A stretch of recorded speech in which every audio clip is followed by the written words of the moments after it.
बिस्मिल्लाहिर्रहमानिर्रहीम। अस्सलाम वालेकुम। आप देख रहे हैं डेक्स में यूट्यूब चैनल। मेरा नाम है रियाज नदीम।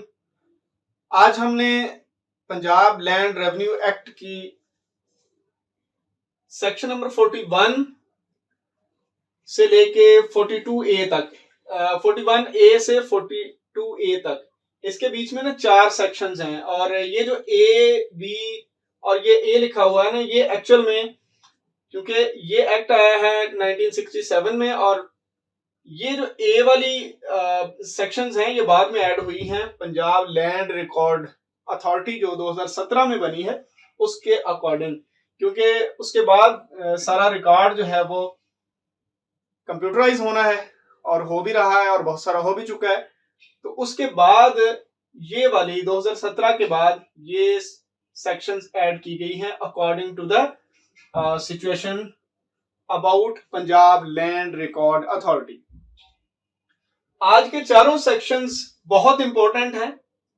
इनके अंदर कंप्यूटराइज जो लैंड रिकॉर्ड है उसके बारे में कुछ हिदायत दर्ज हैं, और सबसे इंपॉर्टेंट बात यह है कि रिकॉर्ड मेकिंग जो ऑनर्स, कोई नया ऑनर बनता है, किसी को नया राइट मिलता है, तो उसका रिकॉर्ड कैसे बनेगा, उसका सारा प्रोसेस 11 सब सेक्शंस के अंदर जो है वो दिया गया है। इन सबको हमने बहुत तसल्ली से देखना है, और याद रखें मेरा लेक्चर सुनने के बाद या पहले आप एक बार तसल्ली से इन सारी सेक्शंस को जरूर पढ़ें। इनकी रीडिंग से 2-3 और भी फायदे होंगे कि आपको बीच में से ना टेक्स्ट आपके माइंड में कुछ ना कुछ बैठ जाएगा, जिससे बाद में जो है आपको चीजों को समझने में आसानी होगी। तो स्टार्ट करते हैं। आगाज से पहले अगर आपने हमारा चैनल सब्सक्राइब नहीं किया तो इसको फौरन कर लें, और यहाँ पे तहसीलदार का मुकम्मल कोर्स करवाया जा रहा है। ये गालबन 25th लेक्चर आज का जो मैं रिकॉर्ड करवा रहा हूँ। इससे पहले 24 लेक्चर्स हो चुके हैं, आप डिस्क्रिप्शन में देखिए या फिर प्ले लिस्ट देखिए। हमारे चैनल के ऊपर रिसेंट जो 25 लेक्चर्स हैं या 30 के करीब होंगे, उन सब को आप ट्रेस करके देख सकते हैं। ये तहसीलदार की प्रॉपर तैयारी करवाई जा रही है। तो आगाज करते हैं कि सेक्शन 41A कहता है कि बोर्ड ऑफ रेवेन्यू जो है वो कंप्यूटराइज्ड रिकॉर्ड मेंटेन करवाएगा। ठीक है, थ्रू नोटिफिकेशन वो कमेंसमेंट डेट देगा भी, इस डेट के बाद जो भी इंतकालात होंगे, जो भी चेंजेस होंगी, वो सारी की सारी कंप्यूटराइज करवाई जाएं। और अगर किसी जगह पे कोई रिकॉर्ड जो है वो मेंटेन करते हुए उसको ओमिट करना है, तो उसका भी जो कलेक्टर साहब हैं वो बाकायदा ऑर्डर जारी करेंगे। नंबर 41B, कलेक्टर साहब जो हैं उनकी जिम्मेदारी यहां से पीरियोडिकल रिकॉर्ड पे स्टार्ट हो रही है। ये तो एक्चुअल रिकॉर्ड है ना, जो बुनियादी रिकॉर्ड। अब पीरियोडिकल रिकॉर्ड भी कंप्यूटराइज होना है। ऊपर वाले में जो कंप्यूटराइज रिकॉर्ड ओवरऑल होना है वो जिम्मेदारी है BOR की, यानी बोर्ड ऑफ रेवेन्यू ने करवाना है through a notification commencement date देकर।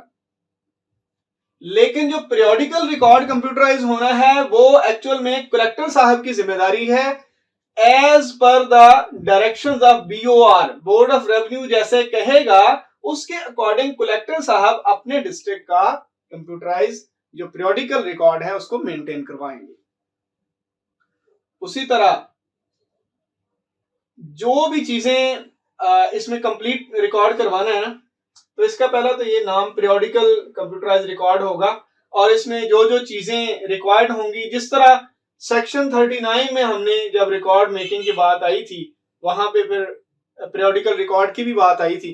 तो जो जो रिकॉर्ड वहां मैनुअली एंटर होना है, उसी तरह पीरियोडिकली कंप्यूटराइज रिकॉर्ड में भी ये सारी चीजें एंटर होंगी।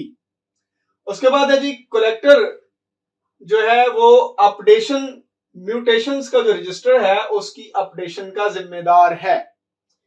42 क्या कहता है? 42 बहुत इंपॉर्टेंट है। इसकी साथ साथ थोड़ी सी रीडिंग को भी देखते हैं। Making of that part of periodical records which relates to land owners. अब ये जो पीरियोडिकल रिकॉर्ड है इसके कुछ हिस्से होते हैं। एक तो लैंड ऑनर से रेलिवेंट जो है उसका रिकॉर्ड कैसे बनेगा, एक अदर देन लैंड ऑनर्स जो हैं उनका रिकॉर्ड कैसे बनेगा। आज हमने डील करना है जो लैंड ऑनर्स हैं उनका रिकॉर्ड कैसे बनना है, और उन्होंने अपनी एक्विजिशन जो नया उनको लैंड का पार्ट मिला है उसको उन्होंने दर्ज कैसे करवाना है, पटवारी ने क्या क्या करना है, कलेक्टर साहब ने क्या क्या करना है, रेवेन्यू ऑफिसर जो है तहसीलदार उसने क्या क्या करना है, इन सारी चीजों को ज्यादा डिटेल के साथ देखते हैं। नंबर 1 सेक्शन है subject to the other provisions of this chapter, a person acquiring by inheritance, purchase, mortgage, gift, किसी भी तरह से किसी ने जो लैंड का पार्ट हासिल कर लिया है in an estate as a land owner, या फिर टेनेंट्स के तौर पे किसी कुछ जो भी लोग हासिल करेंगे for a fix term, fix term होगी उसकी जो कि 1 साल से कम नहीं होगी। देखें, न्यू राइट किसी को मिला है 1 साल से अगर वो ज्यादा है तो फिर 3 मंथ में ये रिपोर्ट करना है पटवारी को। ठीक हो गया।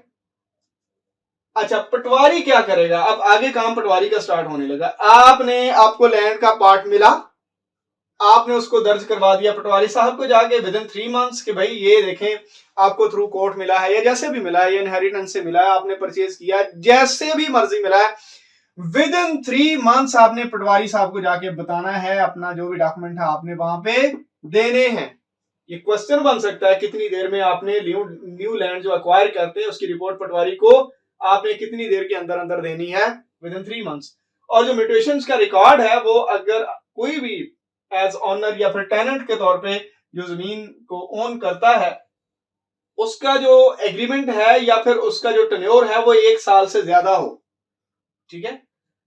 अब पटवारी साहब क्या करेंगे, पहली बात तो वो करेंगे रिकॉर्ड सच रिपोर्ट इन रोजनामचा। ठीक है। दूसरी चीज, वो जो बंदा लेके आएगा रिकॉर्ड ऑफ राइट जो है वो दर्ज करवाने के लिए, उस बंदे को furnish a copy of the report. अब जो अंदराज की कॉपी उसको दी जाएगी कि ये चीज रिकॉर्ड हो चुकी है। भाई पटवारी साहब के पास एक बंदा गया, भाई ये एंट्री कर लें, उन्होंने एंट्री करके वसूली उसको देनी है, भाई ये चीज मैंने एंटर कर ली है। ठीक है। और ये फ्री ऑफ कॉस्ट देना है, इसके कोई चार्जेस नहीं ले सकता, कानून ये कहता है।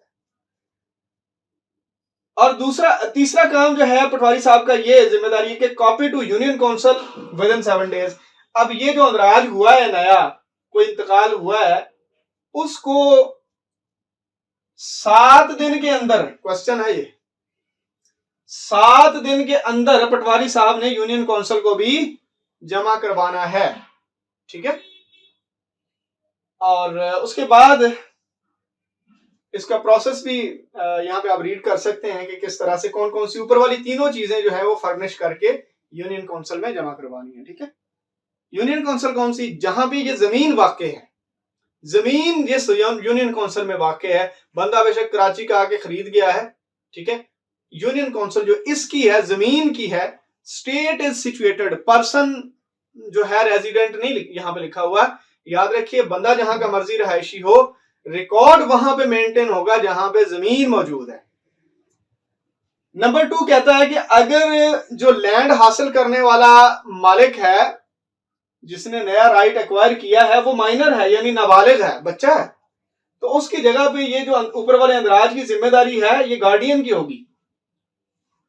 याद रखें ये जो रिपोर्ट करना है ना, ये न्यू ऑनर की जिम्मेदारी है। अगर कोई बच्चा है, बच्चे को नया राइट मिला है, तो बच्चे का जो भी गार्डियन है वो यहाँ पे रिपोर्ट करेगा। ठीक है। और आगे पटवारी साहब का फिर इसकी जो सब सेक्शन 3 है उसमें जिम्मेदारी के पटवारी साहब इंतकालात का जो रजिस्टर है उसमें ये ऊपर वाली सारी चीजों के अकॉर्डिंग जो जो चीजें दर्ज होने वाली हैं वो करेंगे। उसके बाद है जी पटवारी साहब एक तो म्यूटेशन में दर्ज करने के जिम्मेदार हैं और उसको जिस तरह से प्रेस्क्राइब्ड मैनर है उसी तरह से 42 का 4 जो सब सेक्शन वो कहता है कि उसके अकॉर्डिंग उसको डिस्प्ले करेगा। और अगर पटवारी साहब ऐसा नहीं करेंगे तो जो नया मालिक है जिसने जमीन या लैंड हासिल की है उसको पता चल गया म्यूटेशन में दर्ज नहीं है या फिर नई इंतकालात की कॉपी है उसके अंदर ये मौजूद नहीं, रजिस्टर के अंदर ये मौजूद नहीं है, तो वो रेवेन्यू ऑफिसर को रिपोर्ट करेगा कि पटवारी साहब ने ये हमारा काम नहीं किया। सब सेक्शन 6 कहती है कि रेवेन्यू ऑफिसर साहब जो हैं वो 5 रेवेन्यू ऑफिसर साहब जो हैं वो फिर डिस्प्ले करवाएंगे और रिकॉर्ड मेंटेन करवाएंगे। नंबर 6 क्या है कि पीरियोडिकली टाइम टू टाइम जो रेवेन्यू ऑफिसर है वो पटवारी साहब का और बाकी जो मतहत अफसरान होंगे उनका मेंटेन किया गया रिकॉर्ड प्रॉपरली, तो बेसिकली तो पटवारी साहब होते हैं, इनका दिया गया रिकॉर्ड वो periodically time to time check करेंगे। ये रेवेन्यू ऑफिसर की जिम्मेदारी है 42 के सबसेक्शन 6 के अंदर। आगे बात आ जाती है कि केस इन कोर्ट, अगर किसी बंदे को, ये तो नॉर्मल इंतकाल है ना, आपने खरीदा है, किसी ने गिफ्ट किया है, हिबा जिसको कहते हैं, और उसके अलावा किसी ने नहीं, मतलब आपके रिलेटिव्स में ही होता है ये, इसके अलावा जिस भी राइट से आया तो ये तरीकाकार के तहत वो काम होगा। और अगर थ्रू कोर्ट जो है वो आया है तो उसका थोड़ा सा डिफरेंस है जी, तरीकाकार डिफरेंट तरीकाकार किस तरह से, इंक्वायरी इन कॉमन असेंबली ये तहसीलदार साहब करेंगे, ठीक है, रेवेन्यू अफसर जो भी होगा। अच्छा, उसके बाद ऑर्डर करेंगे सब सेक्शन 6 के तहत, ये 6 है ना, ये टाइम टू टाइम चेक करना है और बाकायदा तौर पे अगर किसी को ओमिट करना है या किसी को एंटर करना है तो रेवेन्यू अफसर जो हैं वो वहां पे डिस्क्रिप्शन देंगे। तो इस सब सेक्शन 6 के तहत जो है, ये 42 के सब सेक्शन 6 के तहत वो ऑर्डर पास करेंगे और डिस्क्रिप्शन देंगे कि भाई इस मामले को किस तरह से डील किया गया है, ठीक है। अच्छा, ये जो केस इन कोर्ट है ना, यहाँ पे 2 मोअज़्ज़ज़ बंदे बुलाए जाते हैं उस बंदे के इलाके से जिसने नया राइट लिया है। तो 3 बंदे होते हैं रेवेन्यू अफसर के सामने, एक वो बंदा जिसने जमीन ली है, 2 बंदे और जो उसके यूनियन काउंसिल से या नंबरदार के नॉमिनेटेड या नंबरदार खुद या नंबरदार के साथ एक और बंदा, वो आके आइडेंटिफाई करते हैं कि ये बंदा वही है जिसके बारे में डॉक्यूमेंट्स तैयार किए गए हैं। रेवेन्यू अफसर के सामने उनके अंगूठे भी लगते हैं कागजात पे, तो उनके सामने केस इन कोर्ट वाला जो है वो डिसीजन होता है, ये वाला 7। अच्छा, आगे 10 है कि अगर रेवेन्यू अफसर 3 महीने तक ये ऑर्डर पास नहीं करता, ये भी क्वेश्चन है, 3 महीने तक अगर वो ऑर्डर पास नहीं करता तो वो वजह लिखेगा कि ऑर्डर पास नहीं किया गया, इसकी रीजन क्या है। आगे क्या, ऑर्डर बाय रेवेन्यू अफसर, जब ऑर्डर पास हो जाएगा, देखिए ना, ऑर्डर डिस्क्रिप्शन में लिख दिया गया, डिले हो गया तो डिले लिख दिया गया, लेकिन ऑर्डर तो पास होना ही है ना। जब भी ऑर्डर पास होना है, हफ्ते बाद, 10 दिन बाद, 3 महीने का टाइम है, 3 महीने तक नहीं होगा तो रीजन दर्ज होगी। जो ऑर्डर पास होगा उसका जिस जो है उसका शॉर्ट डिस्क्रिप्शन जो है वो सेंड होगी रेवेन्यू अफसर की तरफ से ऑनर को और यूनियन काउंसिल को। देखिए जरा, यहां पे पटवारी ने जब दर्ज किया था तो उसने एक कॉपी दी थी किसको, लैंड ऑनर को, नया लैंड जिसने एक्वायर किया, दूसरी कॉपी उसने दी थी यूनियन काउंसिल को विद इन 7 डेज। अब जो रेवेन्यू अफसर ने उस सारे मामला, ये जो नॉर्मल है, ये जो कोर्ट वाला मामला उसने देखा है या स्पेशल केस जो देखा, उसके ऊपर जो उसने ऑर्डर पास किया है उसकी कॉपी भी दोनों लोगों को जाती है, यूनियन काउंसिल में भी जाती है, ऑनर को भी जाती है। तो ये पूरा प्रोसेस है जी, लैंड का रिकॉर्ड ऑनर के रेलिवेंट जो मेंटेन होता है। उसके बाद 42A है एक्विजिशन रिपोर्ट।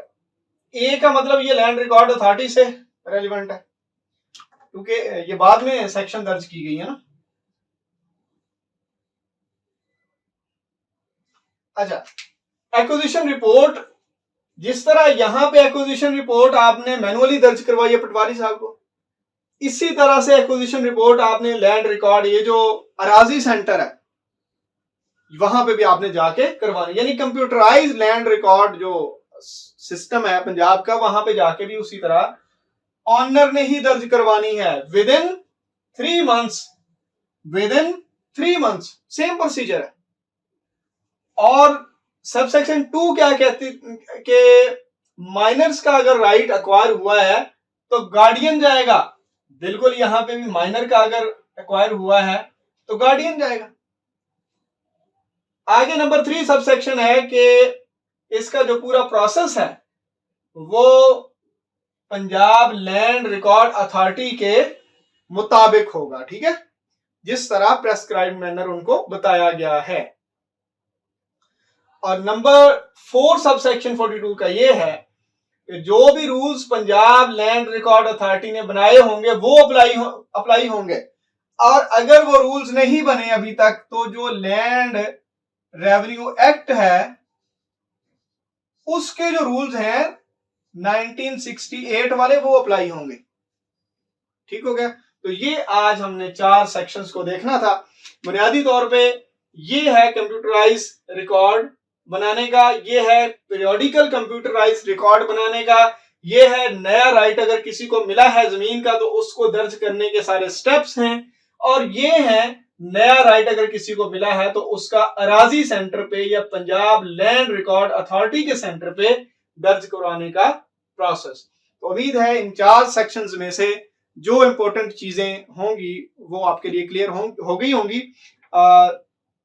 2-3 बुनियादी चीजें मैं आपको यहाँ पे बता देता हूं कि एक तो जो जिम्मेदारी जिसकी होती है वहां से क्वेश्चन बन सकता है, ठीक है, यहाँ पे बोर्ड ऑफ रेवेन्यू की जिम्मेदारी है, यहाँ पे कलेक्टर की जिम्मेदारी है, इसका नाम क्या है, ठीक है, ये जो म्यूटेशन कौन अपडेट करवाएगा, ठीक है, और इसमें ये कौन कौन सी चीजें पटवारी साहब मेंटेन करेंगे, कितने टर्म के लिए जमीन अक्वायर की है, कितनी देर के अंदर रिपोर्ट होगी, पटवारी साहब यूनियन काउंसिल को कितने दिन में रिपोर्ट करेंगे, उसके बाद माइनर का राइट नहीं है तो माइनर का राइट है तो कौन जाएगा उसकी जगह पे, पटवारी साहब अगर डिस्प्ले करने में नाकाम होते हैं या नहीं करते तो उसका क्या करना है, आप रिपोर्ट किसको करेंगे या आप कंप्लेन किसको करेंगे पटवारी साहब के खिलाफ, आगे क्या क्या अगर कोर्ट से आता है केस एक्वायर होके तो उसका प्रोसेस क्या है, और थोड़ा सा डिफरेंट है,